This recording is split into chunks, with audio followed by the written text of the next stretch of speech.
Good morning বন্ধুরা, কেমন আছো তোমরা সবাই? আশা করি ভালো আছো, আর আমিও কিন্তু অনেকটা ভালো আছি। তো দেখো বন্ধুরা, ঘুম থেকে উঠেই একদম সকাল সকাল দুধ আর চা নিয়ে বসে পড়েছি। দুধটা যেহেতু পুকুসো না খায়, ওর জন্য দুধটা করা হয়েছে, আর চাটা আমিই খাই। আর এদিকে খুশবু কিন্তু আমাদের আগে ঘুম থেকে উঠে ওর নানিমার সঙ্গে মানে ব্রেকফাস্টটা করা হয়ে গেছে।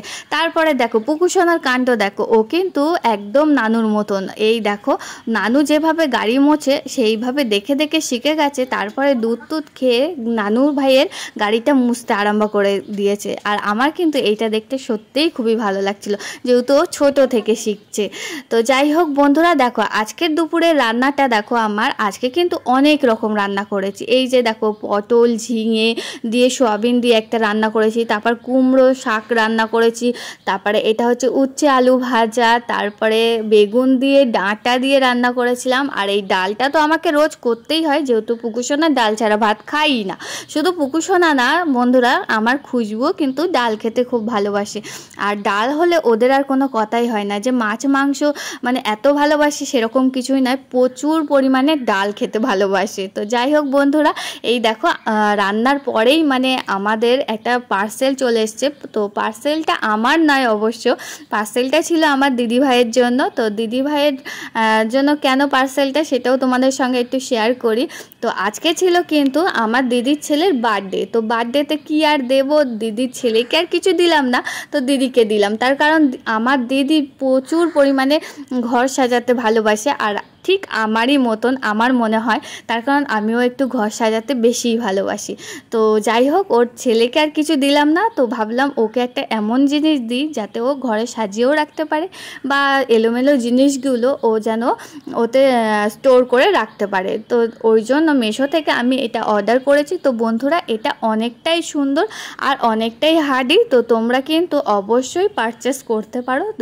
ডেসক্রিপশন বক্সে আমি লিঙ্ক দিয়ে দেব। তোমরা যদি মনে করো যে পারচেস করব, তো অবশ্যই কিন্তু পারচেস করতে পারো। আর এটাতে কিন্তু অনেক রকম সুবিধা পাবে বন্ধুরা। তোমরা যদি এটাতে অনেক টুকিটাকি সংসারের জিনিস বা এলোমেলো হয়ে ছড়িয়ে ছিটিয়ে থাকা জিনিস কিন্তু এর মধ্যে স্টোরেজ করে রাখতে পারবে। তো আমার আইডিয়াটা তোমাদের কেমন লাগলো অবশ্যই কিন্তু কমেন্ট বক্সে কমেন্ট করে জানিয়ে দিও। তো দেখো এই যে ফাইনাল লুকটা, তো সত্যি বন্ধুরা এর আগেও কিন্তু আমি এটা পারচেস করেছিলাম, তখনও খুব সুন্দর এসেছিল মিশো থেকে, আর এখনও কিন্তু খুব সুন্দর এসছে জিনিসটা। তো এটা নিয়েই আজকে দিদির বাড়ি রওনা দেব। আর দিদির ছেলের বার্থডে বলে কথা, ওই জন্য খুব এনজয় করব। দিদি হয়তো এতদিন পর আমার এই ব্লগটা দেখবে, আর এই ব্লগটা সত্যি আমি অনেক দিন পর দিচ্ছি। তো বার্থডেটা অনেক দিনই হয়ে গেছে, তো ব্লগটা রেডি করতে করতে আমার এতই সময় লেগে গেল যে মানে কি বলবো। তো যাই হোক, এটা ছিল দিদির বাড়ি। তো দিদি এই ঘরটা নতুন করেছে, আর এত সুন্দর করে করেছে ঘরটা যে তোমাদেরকে না দেখিয়ে পারলাম না। তো যাই হোক, দেখো ঘরটা কত সুন্দর। তো দিদির পুরনো ঘরটাও তোমাদেরকে দেখাবো। এই দেখো, এটা হচ্ছে দিদির পুরনো ঘর। তো পুরনো ঘরটা মানে এত সুন্দর করে গুছিয়ে গাছিয়ে রেখেছে, যেটা তোমাদের সঙ্গেও একটু শেয়ার করলাম। দেখো কত সুন্দর করে গুছিয়ে গাছিয়ে রেখেছে। আরে হ্যাঁ বন্ধুরা, আমি কিন্তু এখানে শাড়ি পরে এসেছিলাম। তো এত গরমে ওর বার্থডেটা হয়েছিল 45 ডিগ্রি গরমে, যে শাড়িটা পরে আমি একটু ভিডিও শ্যুট করব, সেটাও কিন্তু আমার দ্বারা হয়ে উঠলো না। আমি আগেই এসে শাড়িটা ছেড়ে নাইটিটা পরে ভিডিও শ্যুট করা আরম্ভ করে দিয়েছি। তো তোমরা হয়তো ভাববে যে দি ভাই তুমি গেছো ওখানে কীরকম সেজে গেছো, সেটা একবারও দিলে না।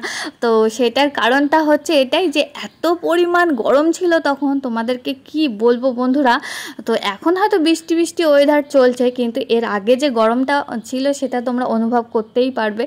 তো এই যে আমার দিদি, তো তোমাদেরকে দেখাই, এটা হচ্ছে আমার দিদি। তো তোমরা হয়তো বলবে যে যে এত গরমের মধ্যে তুমি তবু বার্থডেতে মানে জয়েন করেছো। তো যাই হোক, দিদির ছেলের বার্থডে বলে কথা, জয়েন না করলেও নয়। আর এইটা হচ্ছে বার্থডে বয়, দিদির ছেলে, যেটা হাই করলো। আর এই দেখাও খুশবু ওখানে কিন্তু খুব এনজয় করছিল। তারপরে এই যে রান্না বান্নার একটু মেনু ছিল, সেগুলো একটু ভাবলাম তোমাদের সঙ্গে শেয়ার করি। তো যাই হোক, ছোট্ট ছোটোখাট্টোর মধ্যে ওর ছেলের বার্থডেটা খুব সুন্দরভাবে করেছিল। তারপরে এই যে দেখো দুই ভাই বোন মিলে খেতে বসে পড়েছে ফার্স্ট একদম সিটে।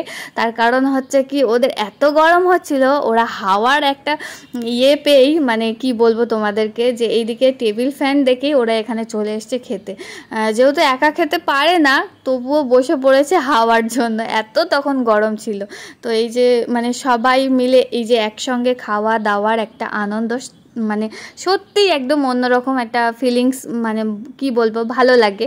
তো যাই হোক এই যে সব রান্নার মেনু টেনু আর কি সব রেডি করে রাখা হয়েছিল।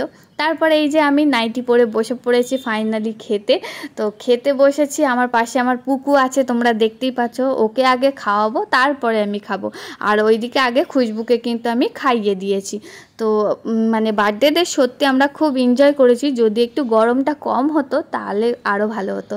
তো এই যে ফাইনালি আমরা খেতে বসে পড়েছি সব বোনেরা মিলে। আর এইদিকে দেখো দাদা দিচ্ছে, আর সত্যি কথা বলতে ওদের রান্নার মেনুটা এতটাই সুন্দর হয়েছিল যে কি বলবো। তো যাই হোক আমি সেদিনকে ছিলাম, আর পরের দিন সকালবেলা আবার একটু আইটেম হয়েছিল দিদির বাড়িতে। তো তার পরের দিনকে পোলাও খেতে খুব মানে মন চাইছিল, ওর জন্য দিদি পোলাও রান্না করেছিল, চিকেন কষা করেছিল, আরও অনেক রকম অনেক কিছু করেছিল। তো সেটাও তোমাদের সঙ্গে শেয়ার করলাম। তো আজকের ভ্লগটা কিন্তু এইটুখানেই ছিল। তো তোমাদের কেমন লাগলো অবশ্যই কিন্তু কমেন্ট বক্সে কমেন্ট করে যেও। আর তোমরা অনেক দিন ধরে বলছো দি ভাই তোমার ভ্লগ খুব মিস করি, যার জন্য এইবার থেকে একদম কনফার্ম তোমাদেরকে ভ্লগ দেবই দেব। তো তোমরা কিন্তু অবশ্যই কিন্তু কমেন্ট করে যেও, আর তোমাদের কমেন্টের অপেক্ষায় কিন্তু আমি সব সময় থাকি। আর তোমরা যদি কমেন্ট না করো না বন্ধুরা, আমার খুবই কষ্ট হয়। তো যাই হোক বন্ধুরা, টাটা।